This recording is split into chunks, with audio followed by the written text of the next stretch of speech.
Welcome to the Living Numbers Podcast.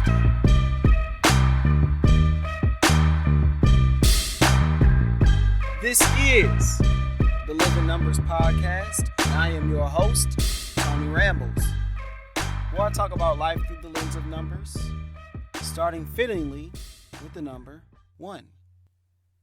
Of course, because it's the first episode.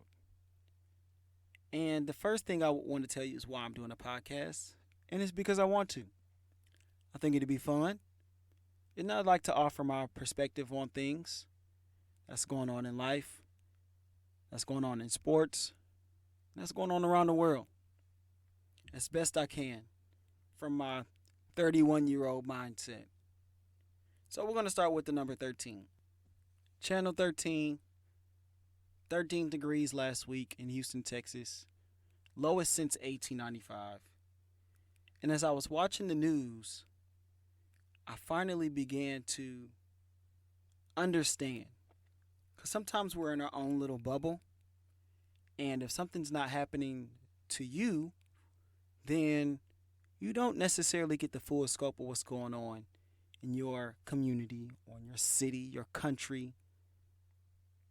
And as I started to see all of the different stories that were popping up of people freezing in desperation, they had stories of people turning on their cars and putting them in their garage to try to stay warm. And a family passed away from carbon monoxide poisoning. Maybe they didn't know that would happen if you run your car without opening your garage. But desperation pushed them to this point.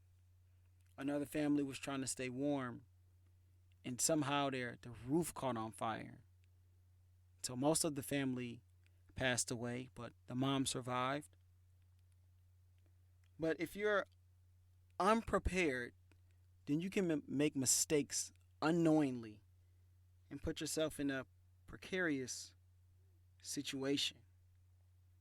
Dozens passed away, 14 million without water and or power. And it put me into the mindset, because I guess I should share how everything happened for us, my wife and I. So the freeze came on Monday, and we didn't lose power. We didn't lose water pressure, and everything was running smoothly until about Tuesday evening. And my mother-in-law and my brother and his children and his wife, they came to stay with us Monday and the first part of Tuesday. And we were just so grateful that we were able to open our home for family to be able to have a place that is relatively warm, because we turned our settings down and tried to do our part. And so you feel like, okay, if we still have power and water, we should be good. Until Tuesday evening, when we lost our power. So the upstairs is warmer, so we made a pallet. We went to Pallet Town, and we had to bundle up ourselves to stay warm. But it just really makes you understand what everyone else is going through when you have to experience it yourself as well. And it just made me really grateful that we have a home to be able to open up to our family and to anyone else who would have needed it, and to be able to provide food and warmth and a shower. And so today, this number 13 is about perspective. Things happen all over the world, and a lot of times we don't understand them. A lot of times we don't even pay attention to them until those things come to our front step. So just try to be more appreciative of where you are and what you have. Let's try to keep our mind on the good things and help people when you can. That's our number 13. And it's so fitting because I'm from Michigan. So I understand what 13 degrees is like. I understand what 0 degrees is like. And you have people that will walk around and go, well, it's not even cold. And I go, well, to you, you may not be cold, and that's fine. But don't try to make other people feel bad because they're cold. So what? You're from state X, and it gets cold there all the time. Nobody cares, right? Just go, man, you know what? It is pretty cold down here, huh? How you dealing with the cold? Right now, you have made a friend instead of an enemy because of your sarcasm. So, that brings us to, speaking of trying to be a friend to someone, Serena Williams. She's got 23 Grand Slams, which is our number here. 23 Grand Slams specifically. I know that number can invoke a different name, but that's another topic for another day. And people are trying to get this woman to retire, which makes no sense to me. We are so quick to want to push athletes specifically out the door before they're ready. Why? Since January 2017, when she came back from her pregnancy, she's been to 8 semifinals, at least. And since then, she's been a really good player. Since she's come back from giving birth and going through all the ordeals that she's gone through, 8 semifinals, that's pretty good. And in some of those tournaments, she's gotten to finals. She's won some of them. So to go, man, you know what? She's done. She's fried. It's time for her to give it up. Like, hold on, wait a second. This woman has worked her entire life, as have other athletes when they get to a relatively advanced age in their sport. Serena Williams is 39 years old. An eternity in tennis. And people are so quick to go, get her out of here. We've got Naomi Osaka, we've got Azarenka, and countless other tennis pros. Don't get me here to lying. I'm not a tennis expert by any means. But I saw the way people spoke about Serena, one of the greats of our time, one of the greats of all time in any sport, just the sheer dominance and how she represented an entire society in a sport that's relatively that doesn't have as many people that look like me and Serena in it. And so if she can still do it, I say, hey, you keep playing until you feel like, you know what, it's time for me to hang him up. And only the person playing knows. Only the person playing knows. And so who are we to push out some of these world-renowned athletes who have sacrificed so much to get to the level that they've gotten to? Who are we to tell those people to stop? We heard it about Tom Brady so many times. Man, he should give it up. Looks like he's losing it. It's not as good as he used to be. I remember when Jerry Rice left the 49ers, and then he went to the Raiders, and then he went to the Seahawks. I think he even had a cup of coffee in Denver. But everybody was so quick to push him out the door when he's one of the greatest to ever do it. And so I just say, hey, let these people play until they've got nothing left. Because once you don't have it at all, once it's gone, it is gone. Like, you are not able to summon what you once had. So I say let them play until it is 100% over. They've got nothing left in the tank. They've got nothing left to offer the sport. Keep going. Keep riding. Keep hitting. Keep running and jumping. Do what you do best. And do it until you can't do it anymore. So shout out to Serena. Shout out to Venus as well. 23 Grand Slams. Hopefully, she gets to 25. She could win two more so she can lead in that category all time. I would love it. But even if she doesn't, she's still arguably the greatest tennis player, greatest athlete in modern history. So speaking of old people, I've got three numbers, right? And these all go together. So we've got number 12, one of these people I've mentioned earlier. We've got number 30, and we've got number 2. All of these jersey numbers of players that play at a relatively high level in their specific sport. So, of course, the best 12 of all time, that's going to be Tom Brady. Number 30, that's going to be Steph Curry. Not arguably, but definitely the greatest shooter to ever walk the earth. At least that's what Stephen A. says every time he comes on TV. It's like, we know. We got it. And number 2, LaMelo Ball.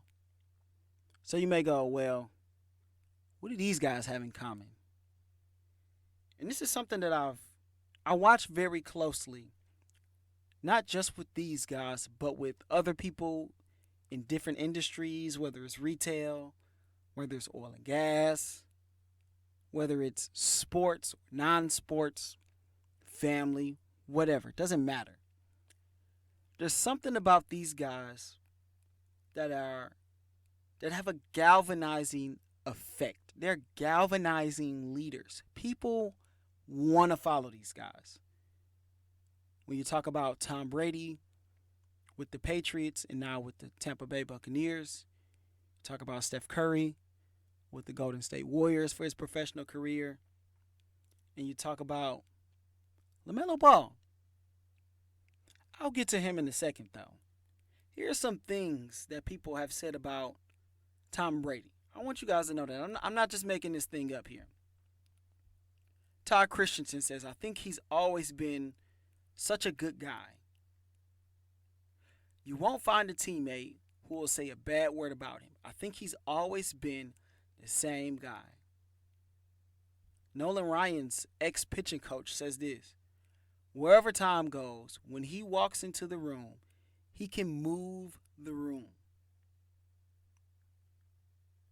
What I believe he does is change settings. He sets expectations, reasonable expectations for everybody, and he forces them, pushes them, whatever it takes, to have them do that. When everybody does their job and they have a leader like Tom that can push them in the right direction, it ends up in the Super Bowl run.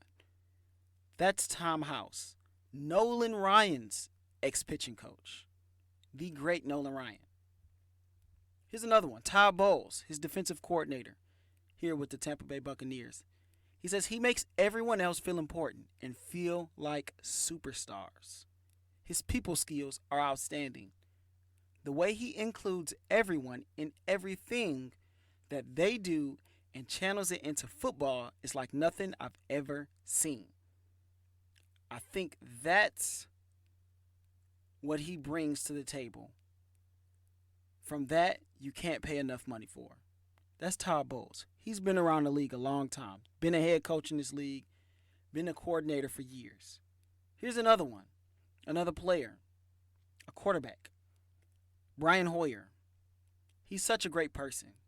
You all get to see how great a player he is. And I think I'm fortunate to get to see how great a person he is. He's a great friend, a great father, and a great husband. I'll give you one more. Very short. Dwayne Allen, tight end, New England Patriots. Quote, it's inspiring to play with him because even at the age of 41, the way he goes about his craft, the way that he writes notes, the way that he challenges others to be great is inserting. These are the things that people say about Tom Brady. His character speaks for itself. People love this guy.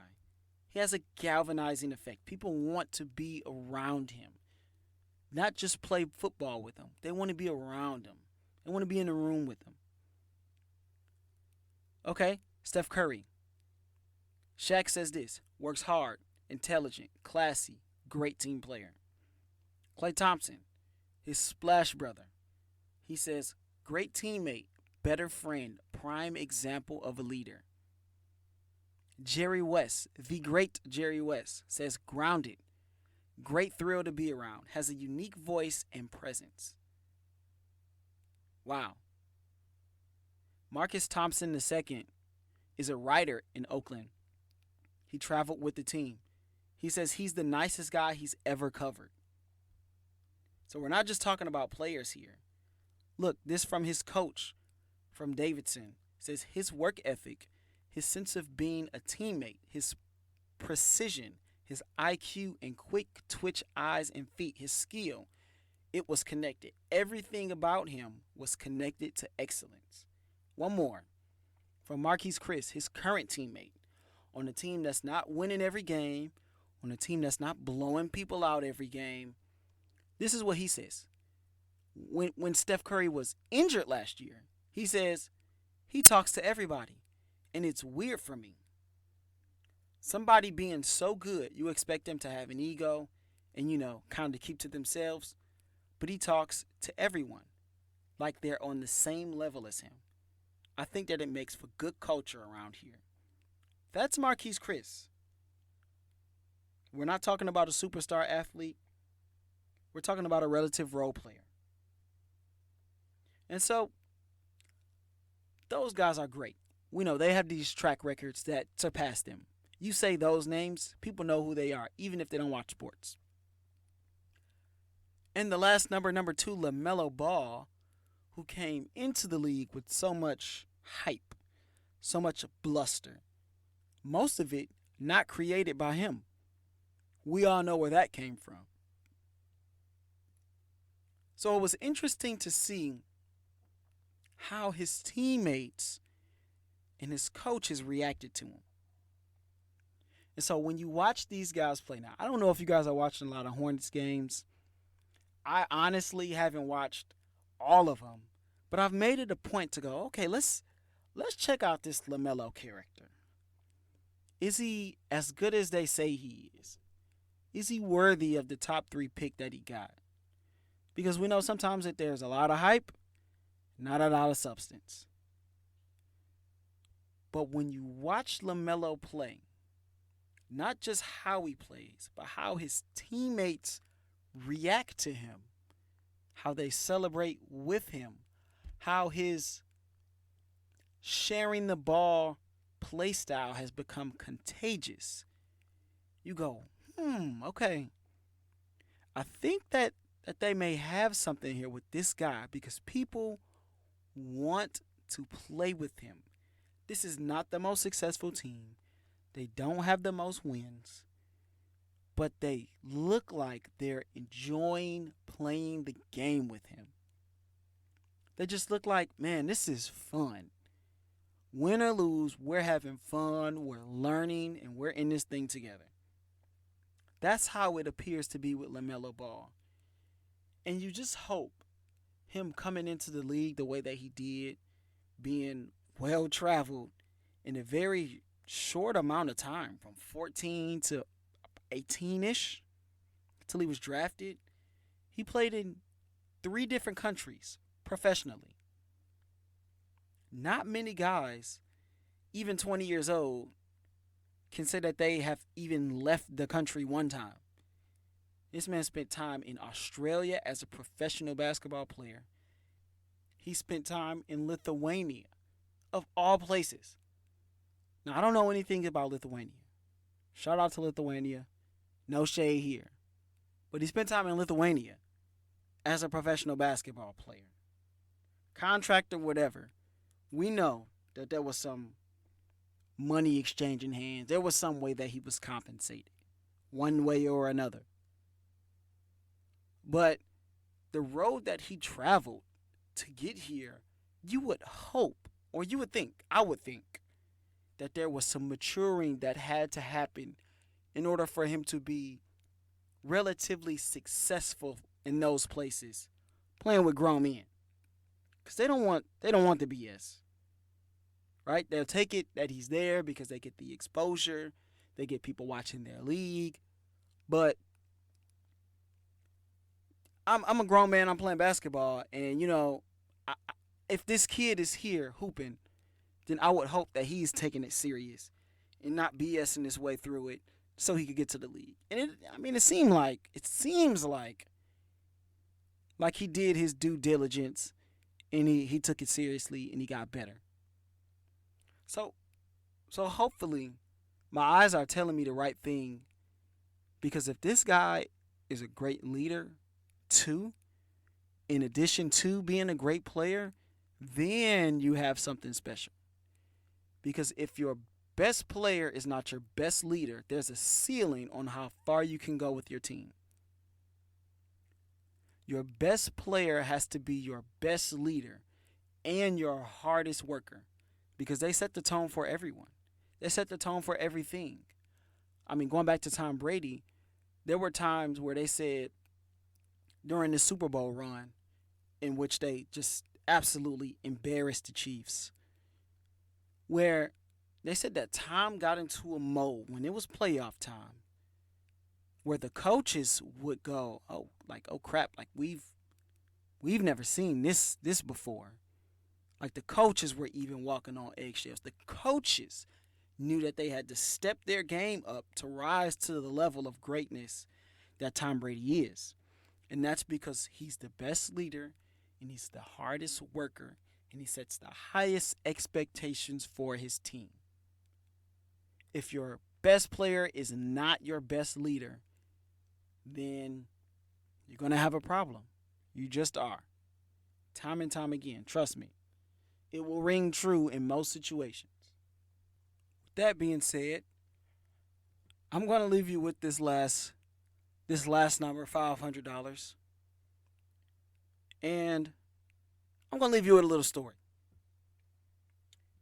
So, I got a PlayStation 5, and it costs $540 something. But of course, it retails for $499. So that's easier. Let's make the last number $499 before tax. And so it's after Black Friday. I think it's a week after Black Friday. And my brother calls me. He's like, "Man, I got a PS5. I had to wait outside from 7 in the morning until 7 in the morning." So he waited out there for about 8 hours. And it was cold. And he had to go to 7 different stores. And he was like, "Man, if I was down there," my brother living in Michigan, Detroit, Michigan. He said, "Man, you would have got you would have got a PS5. We would have went somewhere and we would have camped out and we both would have got PS5s." Cause I'm a gamer. We've been gaming for our whole lives. Thanks to my dad and my uncles and my cousins. And I said, "Man, I don't know about that one. I got a wife, a pregnant wife at that. I don't know if she would have let me camp out."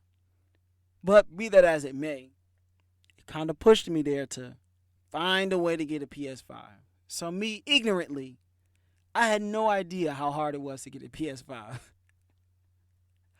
At this point, I had no idea that people were scavenging the earth looking for a PS5. So I start to do the same thing. I get on all your apps and sites. I go to OfferUp. I go to Target and Walmart, Best Buy. Of course, they're nowhere to be found, at least for a reasonable price. Anytime you find one for a reasonable price, it's probably a scam. People were selling PS5 boxes and scamming people out of hundreds of dollars. Imagine getting a box with a couple of bricks in it and you just gave up $700 to get a PS5 and there's nothing. I would be so upset. I mean, I don't have $700 to throw down the drain. But at that point, I was like, okay, if I could get this PS5 for $700, right? It may be worth the hassle a little bit. You got to pay the fee. You know what I'm saying? Your name is not on the list, so you got to pay the fee. Right? I didn't pre-order. And if you did, you were lucky because those pre-orders went super crazy, really, really fast for both the PS5 and the Xbox. So I'm all over the sites. I'm trying to get on at midnight and double click and click my space bar and pay for my PS5 and so I can get it in the mail. None of it works. None of it. I think I got scammed out of $25. Cause they'll go, yeah, meet me here. But I want you to, they want you to pay some upfront money. I'm like, upfront? Like, you're not about to get me. You're not about to scam me out of my money. That's silly. Like, you're not a reputable company. Why would I pay you money first? Who says that you will ever show up? And of course, I was right. But for this time, I got desperate. I said, you know what? $25 if I get scammed out of 25, I won't be hurting. So I did it. I got scammed out of my money, and I said, you know what? Never again. I need a new game plan. I need a different way to make this happen. Because I'm going to get me a PS5, one way or another. And I'm not going to have to scam anybody. I'm not going to have to hit anybody over the head either.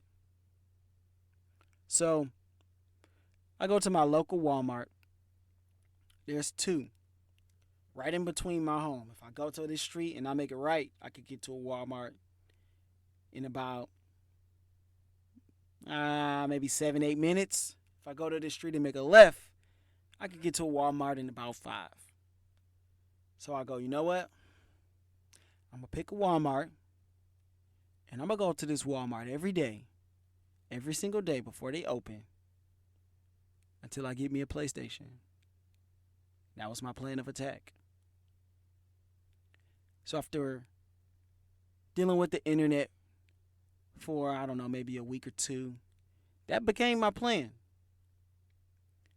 At about beginning of December. So, on my way to work, I'm a high school teacher. I got to be there at 7-ish. And the Walmart opens at 7. Because, right now, with the pandemic and all that great stuff, or not so great stuff, hours have changed. Because this Walmart used to be 24 hours. I'm like, I can go up there whenever I feel like it. Nope. But this worked to my advantage. So they open at 7. I get up there at about 6:50. This is Monday. Get up there at about 6:50. It's about 5 or 6 people in line. There's people coming in and out, employees. 7 o'clock, somebody comes, opens up the door. Me and the other people walk in. As we get through the first set of double doors and the second set of double doors, then there's a little gate that swings open towards you. Right, so we get through the gate. People start walking a little bit faster, trying to get to the electronics section. It's always all the way at the back. So they start to walk a little bit faster, and I'm like, hold on, wait a second. We all here for the same thing. And the supply is limited. We're not here for double mint gum and a pack of AAA batteries and some shampoo. Like, no, we here for the PS5. Some people for the Xbox. Hey, to each his own. I don't hate on either one. So, of course, we get back there, and there are no Xboxes or PlayStations. And this one lady is upset. She like, oh, they got some. They holding them back there. They got some. They playing with us. They not about to play with me. And so I asked the guy, I'm like, man, y'all got some PS5s? He said, no, we don't have any. So I'm like, all right. He sees the lady going on and complaining. I want to speak to a manager. I say, man, I don't have time for this. I got to go to work. So that day, I know what it is. I know what I'm dealing with. So I go to work. And sure enough, the next day, Tuesday morning, there I am, 6:50 at the door. So They open the doors. 7 o'clock. We go through the first double doors. We go through the second double doors. The gate swings open. And I take off. Gone. I said, y'all not about to beat me back here today. So I take off running. I think it's maybe one guy behind me. I get back to the electronic section. And of course, we don't have any PlayStation 5s. Dang. All right. I'll see y'all tomorrow. And so I leave out that day. Sure enough, I'm back. Wednesday morning. That same lady that was there on Monday is back. She obviously hasn't gotten the PlayStation yet. And so it's a couple of people, maybe 5 or 6, same thing, sitting around out chatting. A couple of people say, oh, they got some down here. They got about 20 of them. Oh, this one, they got about 30 of them. A friend of mine actually texted me and said, hey, man, there's some down in Galveston. I said, man, I'm not going to no Galveston for a PlayStation. I think he was just ribbing me. Shout out to my boy. So, there's a little OG there with his son. And he just talking smack the whole time. And 701 comes. And nobody comes and opens up the door. Maybe they're too busy for us today. And so the OG from California goes through the employee side and just opens up the door and walks in. So we all look at each other like, shoot, I'm going in too. So we all walk in through the first set of double doors. We walk in through the second ones. The gate swings open and I take off. Boom, dead sprint. I got a tie on and my loafers. But this time, there's a guy behind me. And I go, oh, no, sir. No, sir. I reckon I'm a pretty good athlete. You're not about to beat me back here. So, of course, I run down the main aisle, hit that 90 degree, do that end cut, and I get to electronics. I'm huffing and puffing. The guy right behind me huffing and puffing. I'm like, man, I got here first. And OG with his son walk up. And then the lady that was there on Monday. And OG is like, man, I told you. You can't be hesitating, man. You see, they know what's up. And so, of course, they come up. We don't have any PlayStations. And here come the lady again. See, they playing with us. I know they got them. They got them back there. They hiding them for their friends. They keeping them. I know what y'all doing. Let me speak to the manager. And of course, I'm like, all right, I'll see y'all tomorrow. On my way out, I see the manager that was there on Monday. She's like, hey, I'll see you back again. I said, yep, I'll see you tomorrow. So sure enough, I pull up Thursday morning, about 6:50, and they just have a manager come out this time. Hey, guys. We don't have any PlayStation. We don't have any Xboxes. So they got tired of seeing people running through the stores at 7 o'clock in the morning. And so I'm like, all right, I'm out of here then. Friday, same thing happens. So Saturday comes. I'm like, okay, let me try to get up there a little bit early today. People off work. It's the weekend. Let me get up there about 6:30. So I got up there about 6:30-ish, maybe a little bit after. And it's about 15, 20 people outside. I'm like, oh, man, they must know something. And on my way up there, I could have swore somebody was racing me. Like they were switching lanes. They were making the same turns. I'm like, did this person know I'm trying to go get a PlayStation? I don't know. I made a turn and they kept going. So I'm not really 100% sure. But I get out and I walk up and they go, man, you the last one. I go, okay, like what? What you mean? You the last one, man. They got 18 PlayStations in here and you number 18. I said, what? Are you serious? Yeah, man. the lady gonna come out and give you a ticket. So of course, since everybody's spending money, $540 at least, they're bringing out snacks and giving us Gatorades. Y'all need anything else? Everybody like, nah, we good. So they actually started letting us into the store at about 6:50. I think it was a security thing. So we all go back there, and it's 19 actually, because a guy came up behind me, and everybody just looked like, hey man, they don't have no more tickets. And so I had to break the news to him like, well, I got the last ticket, so, they're not going to have any more. And he said, you know what, I'm going to just wait just in case, you never know what happens. I'm like, shoot, more power to you, big dog.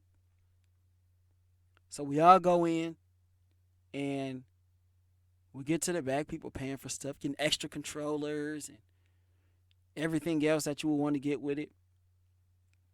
And I get to the front. I slide my card, of course. Decline. I go, well, of course, this is a mistake. I know that I have the money, right? The same thing everybody says when their card gets declined. There's been a mistake. There's no way. I felt the same way. So I'm like, well, maybe they're trying to text me or send me an email or something. I go, well, I can't get a call. I don't have any service in here. She goes, well, sir, can you step out of line for me, please? I go, oh, man, this is what I'm thinking. I didn't say anything. Of course, I kept it cool and calm when I was in line. I said, okay. I stepped to the side. I'm thinking, man, they not about to sell my PlayStation. It's mine. I got the ticket. So I turn on the Wi-Fi. And sure enough, there's an email right there. There's a purchase here for $540. Is this you? Approve or decline? And of course, I approve. I approve. I slid back in line. Swipe my card. Sure enough, it goes through. I'm like, whew. Man, I dodged a bullet there. So that's how I got my PlayStation, y'all. They was putting them in these plastic bags, these black trash bags, and these brown paper bags as a security measure because they didn't want anybody to get jacked on their way out. And so, of course, I put the speed walk on. That thing is kind of heavy, too. Put the speed walk on. I'm looking around, get in my car, and I'm out of there. And that's my PlayStation story. I thought it was a pretty good one, so hopefully y'all enjoyed it. Hopefully y'all enjoyed the first episode. Of course, please follow, download, rate, review, like, all of that great stuff.